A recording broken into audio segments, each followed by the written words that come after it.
you're going to have to buckle in for this one. Food service vendor Aramark, who's right here in Houston, you can find them all over the country, is apologizing for a Black History Month menu that was created in horrible taste, and we don't even have to tell you. Here we go. To celebrate the first day of Black History Month, students were served chicken, I'm sure it was fried, waffles with watermelon. And this isn't the first time Aramark has made this kind of blunder. Back in 2011, the vendor served chicken and waffles on MLK Day at the University of California, Irvine. Let's talk about it. We have with us Bridget Holden and Rashonda Tate, who are here on the Factor. Rashonda, we've talked about this over and over and over again. Your thoughts about it happening again. And this is not like this is their first rodeo. Right. They've been bucked off the horse time and time again. You know, this is actually, in addition to Black History Month, this is let's do some racist, offensive stuff and say I'm sorry month. Yeah. Because that's what they're doing. You know, it is so offensive to me because I guess, you know, they normally serve cheesesteak and broccoli. I guess Black people don't eat cheesesteak and broccoli. Right. But to continue to do this and then just say, oh, well, we're sorry, we apologize, we didn't know it was offensive. You knew it was offensive the last time you did it and the time you did it before. The problem here is they also broke contract. So they didn't bother asking. The contract states they have to get permission to change it. They didn't bother asking for permission because they know what they're doing. It has been so reckless. Do you even think it could be intentional by someone who said, let's just screw them over?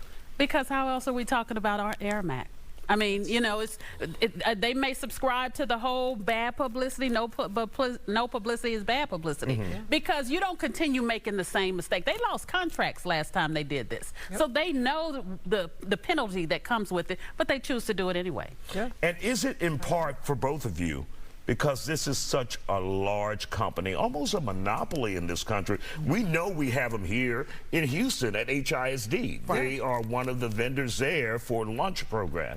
Do you think they've become too big and almost arrogant, where individuals go too far?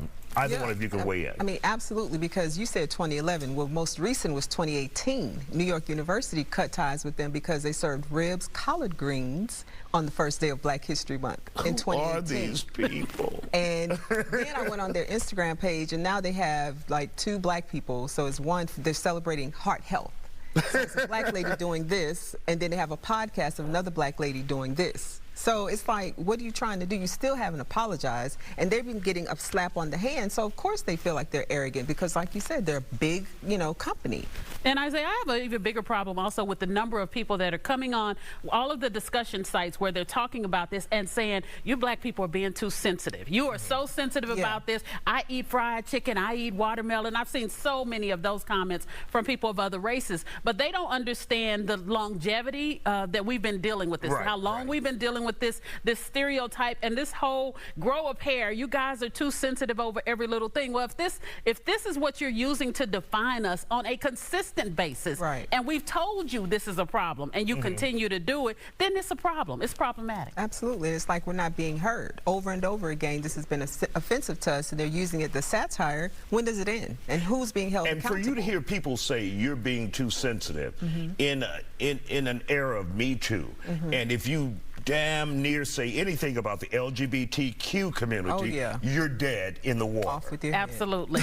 But again, it's because, as Bridget said, they're not getting any kind of penalty. They're getting slapped on the wrist. And you know, people are talking about them. They're getting some negative publicity, but they're not losing any dollars. They have a monopoly. Somebody needs to come along, start a competitive business so that they won't make these mistakes. They will have a responsibility to say, I'm not going to continue to make these mistakes because I might lose my contract to, you know, the new company down the road. And you've always said, Bridget, the problem is never having anyone in the room. That's what I was about to say. Who's sitting at the table that looks like us? Obviously no one. Now they may have people who serve that look like us, but then what are they going to say?